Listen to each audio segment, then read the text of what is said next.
You're tuned in to the Brand Ambassador Select Podcast. Hey there, and welcome back to the Brand Ambassador Select Podcast. I'm your host, Lenore.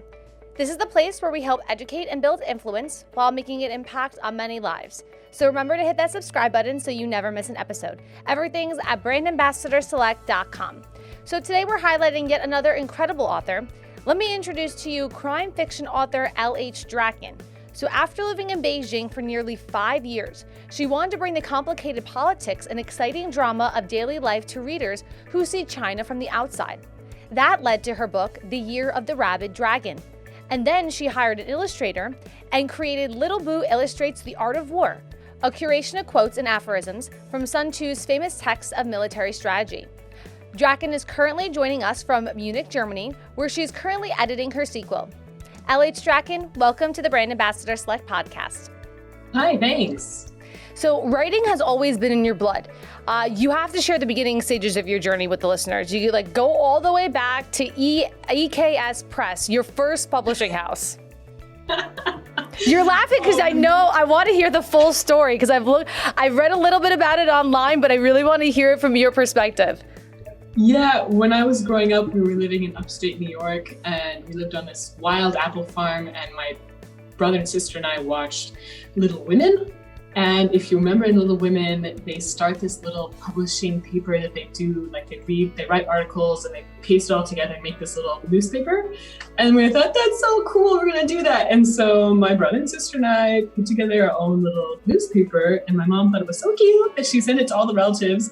And then people sent us back subscription money. And so it became a thing. And so for 6 or 7 years, we started this little paper that we would write stories and news and movie reviews and book reviews and sent it to all of our friends and relatives. And so I have been writing a little bit, but then I kind of went off the trail and went into science and physics. And so I did not see myself as doing the writing thing as a career, but jump forward, here we are. So you are a crime and thriller writer. How do you really balance the intensity and the seriousness of those specific stories? I don't know. The balance those between the stories and what we're talking about today, or just in real life, because I feel like sometimes when a writer gets so involved into their stories, you're kind of in your own little bubble in your own little world, and then you break away and you go outside and you're like, oh well, I guess everything's okay. So nice and normal. Yeah. No one's trying to come at me. I don't know. Honestly, the first book I wrote, the major one that I wrote, it was based in China when I was living in Beijing, and we were living there for 5 years, and I was writing it about stuff that I felt was going on around me and some of the mythology that kind of floats around this circle of politics and drama in daily life. And I didn't feel like I did a very good job of separating it. I think the funny thing when I was writing that story is there's so much that goes on underground or behind closed doors in the government, in politics, in social life, in some of the secret prison kind of stuff that everyone knows it happens, but it's not official. And so on that side, you sort of start to feel you start seeing secret prison doors everywhere in the city, and you start seeing all of the stuff that normal people don't see. And you're of course filling it with your own what if, what could be, but I don't know. I'm not sure that there is a very good line between that and what you're writing. So the book that you're referring to, that is The Year of the Rabid Dragon, right? Right, that's the crime thriller, yeah. And that's, you were living in Beijing, and all that culture really inspired that book, correct? Oh, absolutely, yeah. No, I mean, I've always thought writing was interesting, of course, since we were talked about, but at different periods, I've had different ideas for different books, and then all of a sudden, we've been living in Beijing, and then I had some time off because my son had just been born, and this story for a crime thriller, medical mystery, crazy scientists, vengeful government functionaries, all this stuff starts coming at me because you're living there in this story. You feel like Beijing lends itself to crime thriller stories. And yeah, that's how that happened. So if you can sum up your whole adventure in Beijing, how would you do that? Did I just stump you? Oh, yes. I don't know. Stuff happens in Beijing. So much stuff happens in Beijing from day to day. What was really interesting about living there is you walk down the street and you see something completely different or something completely random you've never seen before. And it happens every single day. And so on one side, it's just your life is so busy and crazy and exciting. And on the other hand, it's just so exhausting. Like, it's exhausting to walk down the street and not feel like you can trust that it's just going to be a normal day and nothing's going to happen. Crazy little tiny things to a guy walking with guinea pig on a leash kind of stuff down the sidewalk. It's just that's so random. Why does this happen? Except for in Beijing. And we thought walking cats on leashes here in the United States was a little weird. Yeah. And then there's another time you're walking down, we lived right near this canal, and there was this semi that had been repairing something and lifted had its long boom arm. It had a crane on the back, and it lifted something up way too heavy, and it just tipped the whole semi up 90 degrees upward. And just where do you see that? It's just a completely random craziness of walking down the street in Beijing. Okay. Are you having? No, it was interesting. How's your experience in Munich then? Is it better? Is it now? I understand why you wrote a crime thing while you were in Beijing. This whole thing makes a little bit more sense now after we're chatting. Yeah, no. The thing that was funny is it's super exciting and you love it, and you're always meeting new people. You're always meeting new characters. The people that I put in the book are live people that I was meeting on the street or in work, or friends that I had, and you just all these random characters and expats and Chinese, but after a while you just get exhausted. It's always changing. The friends are always changing. The community is constantly in flux, and you just get tired. You just want a little bit of stability. And then my husband's job actually got an offer to come back to Munich, and so we took that and brought our family home. And now we've been here for a couple of years, and I almost am starting to feel it's predictable. I'm a little bit I don't know, is it time to do something else? Because every day you walk down the street, you know exactly what you'll see, and you see the same neighbors you always see, and you see the same bakery doing the same thing, the same time every single day, and the tram is always on time, and the trains are on time, and it's fantastic. It's beautiful and clean and orderly and tidy. And then after a while, you're it's, the other side is it's boring. So you, after you had your second son, you ended up creating another book, The Art of War, Little Boo Boo Illustrates, The Art of War, which is a curation of quotes and aphorisms from Sun Tzu's famous texts of military strategy. Tell us a little bit more about the original text and why you chose to adapt this particular story into a children's book. Yeah, so Sun Tzu's Art of War is 2,500 years old. So it's one of the oldest books on military strategy that we've ever found or uncovered. If there were earlier ones, they've not survived.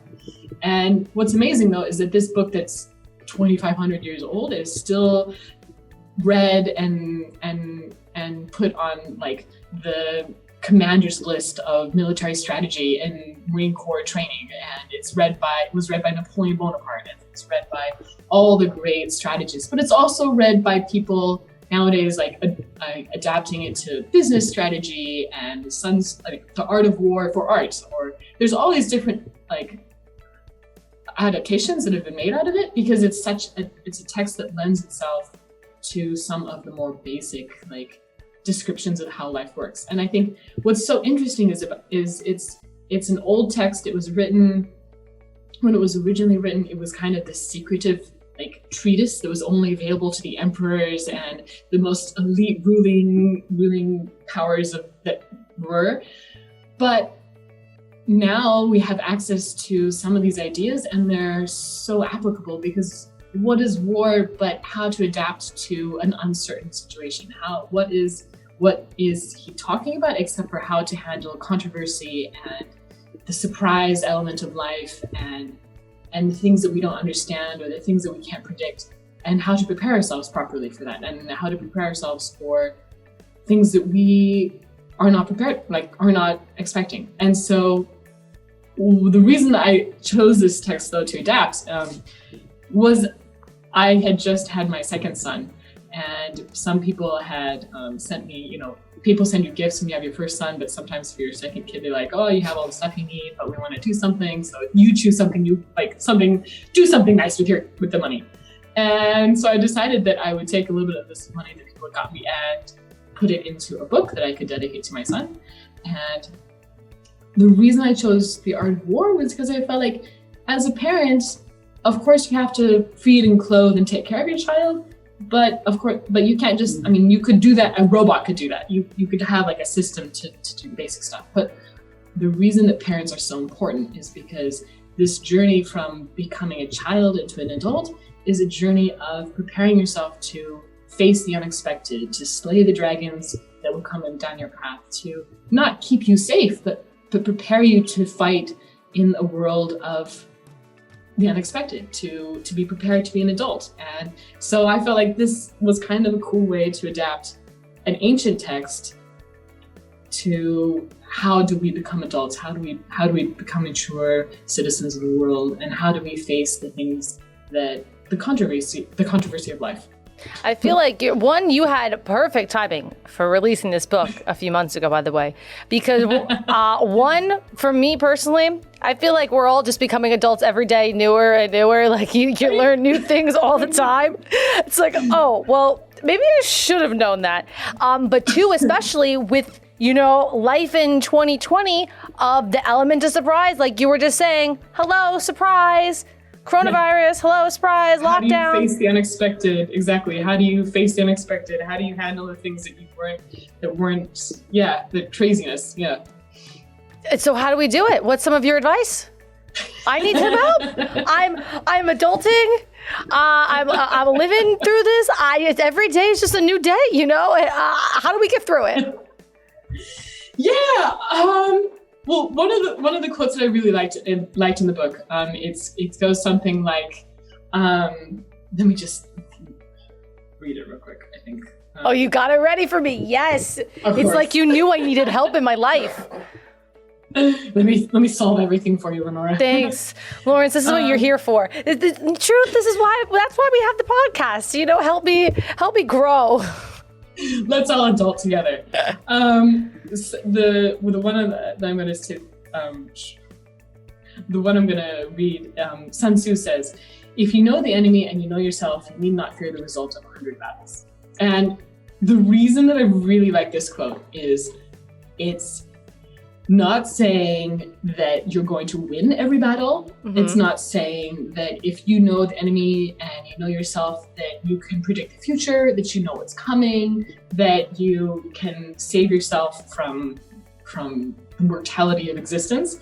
But it's saying you don't need to be afraid of it. And I feel like that is the wisdom that we need to go out into the world with, that we're not afraid to go out and we're not afraid to face the unexpected or to deal with the things that come up in our lives, because we've prepared ourselves as best we can and we have made ourselves aware of the situation.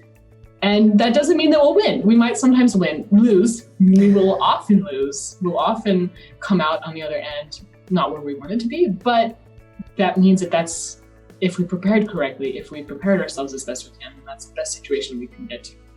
Yeah, it's like, you went down fighting as hard or planning as hard as you possibly could. Yeah, exactly. And there's worse things that can happen than to lose. I mean, it's not always, you don't win all your battles, but there are worse ways to comport yourself than that you lose every battle. You can win and be ashamed of yourself. But if you prepare yourself, if you act correctly, then you don't have to be afraid of the outcome. And I feel like that's what we need to know. Now, there are a lot of element of surprises in the whole writing process. What sort of obstacles did you have to overcome when writing both of your books? Well, for doing this one in particular, I felt like I wasn't used to working with another artist. So I learned a lot in the last book about how to go through the creative process and how to trust yourself and how to develop a story and how to make yourself go back and change the whole story. But with this one, it was interesting because I felt like I was acting a lot like a project manager, not so much the writer, because of course the text has come from Sun Tzu and I'm adapting his text, but then I'm also working with an illustrator to draw the pictures, to create a story out of some of these these ideas. And so it was interesting for me to learn how to work with other people. I mean, I've worked with lots of editors before, but to work with someone who themselves has to see a vision and to interpret that in a way that they are inspired to create something. So it was interesting I was inspired, but I had to comport that in a way that someone else can be inspired and share a vision, but also have the freedom to create it the way that they thought was most interesting. So that was kind of an interesting development on my side as a creator. The other book, the Year of the Rabid Dragon, it was mind-boggling to me how little control a writer has over their story. Okay, I'm kicking back. Go and explain. It sounds so. I mean, I'm trained as a scientist. I went to university for physics. I was doing research in high energy physics. I was very technically minded, and then I started this project. And I thought, the writer comes up with the story and the characters and then put it on paper. And my process turned out to be much more like I came up with some of these characters, and some of them showed up to the story and responded and gave me back feedback and gave me really great dialogue. And some of them I had really great things planned. I had this one character that he was going to be the protege / the local feet on the ground, the culture guy that's going to be able to explain to my expat American how things work in China. And he was going to be the great connection for the culture. And this guy, every time he showed up on the page, every time he was supposed to say something, he would just I just have nothing for you. I'm not your person. I'm not your character. So why are you making me do this? It was the weirdest. Take me out. Take me out. Yes. He did not want to be part of the story. He was part of the story and he ended up playing an important role, but he would not pull himself up and be the companion that I needed.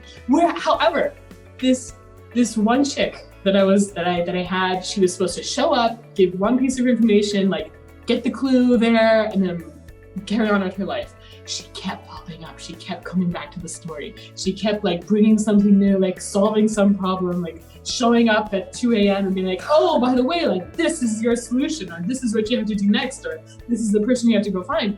And it was the weirdest thing. I thought, as the writer, I was just, putting the story out on the paper. And the whole time, it's just I need to just let her be the character. She's my companion. She's the person that's gonna help my guy get through the story.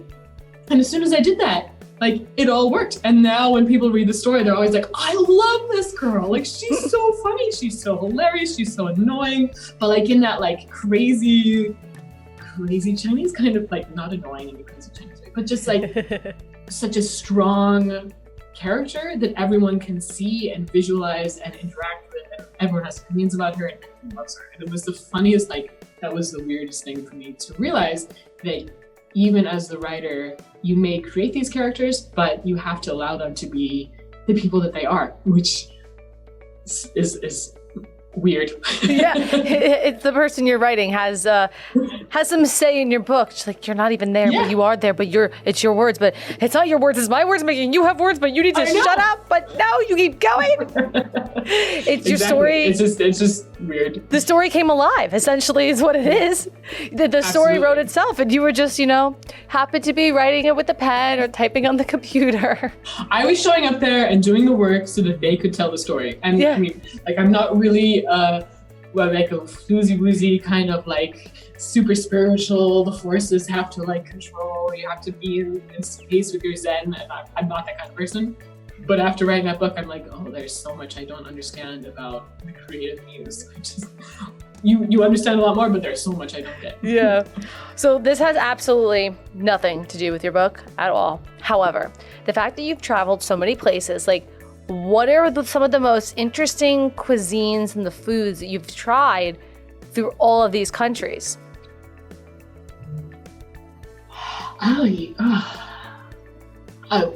When my son was 10 months old or so, we took him on a hiking tour up through Xinjiang province in Western China. So there's some really beautiful mountains. Southwestern China is the Himalayas, and everyone knows the Himalayas, and they're like those mountains. But like in northern Western China, there's Xinjiang province, and there's the Mustagata, which is like the highest mountain in the whole area, around that area. And it was supposed to be a 5-day hike to the base camp of this mountain, and we had a backpack carrier for my son Hans, and then you sleep every evening with like the locals in a little tiny village. Like there's 10 huts here, and there's 10, in a couple hours away, you'll spend the next night at some other person's like little hut thing, and you bring your own food, but then like they'll cook your food for you, and then as you're hiking along, like sometimes someone will invite you in for like a tea or something. And it was the weirdest. It's not like super weird, but every single time you met someone, they served you sour yak black tea. I'm trying to get the word straight. I think I'm gonna have some water. It's the kind of thing that like you would never drink in normal life. I'm gonna continue drinking my water. But you're out there for like hours and hours and hours in the sun and exposure, and it was super windy, and it wasn't super hot, but it was so windy the whole time. You're just completely exhausted. That's so going random. at it for like 8 hours, and then someone invites you into a little hut and serves you sour milk yak tea, and I don't know. It was food wise. It's not like the weirdest, grossest thing, but it's like you don't drink sour milk when you're home. Why would you do this when you're out like hiking? No. But yeah, I think that's one of the tastes that you just never forget. I mean, I don't think I'm gonna ever forget it, and I never even tasted it. Okay, I had to drink my water while listening to you. I believed you, but I felt like I tasted it as you were explaining it. Like, I mean, I asked for it, so it's my fault. You know what I mean? So, what are you working on next? Do you have any new books in the works? Yeah, I'm working on this. I mean, there's a couple things I would like to be that I have like notes for, but I've just finished the sequel for the China book, so for the Rabid Draken. So my lead character, Nathan Choi, ends up leaving China, and so the sequel is his next adventure elsewhere, in Geneva, Switzerland. Nice. Yeah. I can't wait. Yeah. So do we have a date for that, or is it we're still like in the writing early stage process? I guess it won't be out until early next year, sadly. So it's going to take a process. I mean, this book has been a lot faster and a lot smoother. Like it came out as a fully formed story, which was amazing, because the first one was this crazy story, which I was like an amazing story, but it had so much editing and structure and like adjustment and recasting that had to be done. And this one, like after that like super steep learning curve, this one came out like a real normal full story. So I'm really excited that it's going to be a lot faster editing wise, but it'll still have to take a couple months. Listen, it's okay. I'm not expecting anything out in 2020. So the fact that you said early next year is just, it feels like tomorrow to me. I could wait that long. We gotta wait that long for everything. July, so. So you can grab a copy of LH Draken's books, The Year of the Rabid Dragon and Little Boo Illustrates the Art of War at lhdraken.com. That's LHDRAKEN.com. You can also follow on socials, Facebook, Instagram, and Twitter at LH Draken. Now, Lawrence, any last minute advice for writers that you'd like to share with the audience? Yeah, I think you have to trust your writing process. You have to trust that you'll come up with a solution. So I feel like sometimes when people write a book, and sometimes when you read a book, you can tell if the writer trusted themselves to come up with the solution, in the sense that did they let themselves go to the deepest, darkest pit? And because they knew they would be able to get out of it eventually, or did they keep their characters from actually confronting like the hardest part of the story? And if you learn to trust yourself that you can find a solution for those hard situations, then you just throw everything at your character and make them come out at the other end without knowing at the moment how you're going to do that. And that makes a really great story, but it's scary. It's scary to go there. Again, her website, lhdraken.com. Lauren, thanks so much for joining us today. And again, follow on socials, Facebook, Instagram, Twitter, LH Draken, the Year of the Rabid Dragon. Little Boo illustrates the art of war. Thank you for helping me figure out, my own life and anybody else's life in the process of this. And thanks for telling us about the sour yak milk. Oh, okay. No. Thanks, Lenore. It was great. It was really fun talking to you. I'm your host, Lenore, and that's a wrap on another episode of the Brand Ambassador Select podcast. Don't forget to hit that subscribe button so you never miss an episode. More at brandambassadorselect.com, and we will see you next time.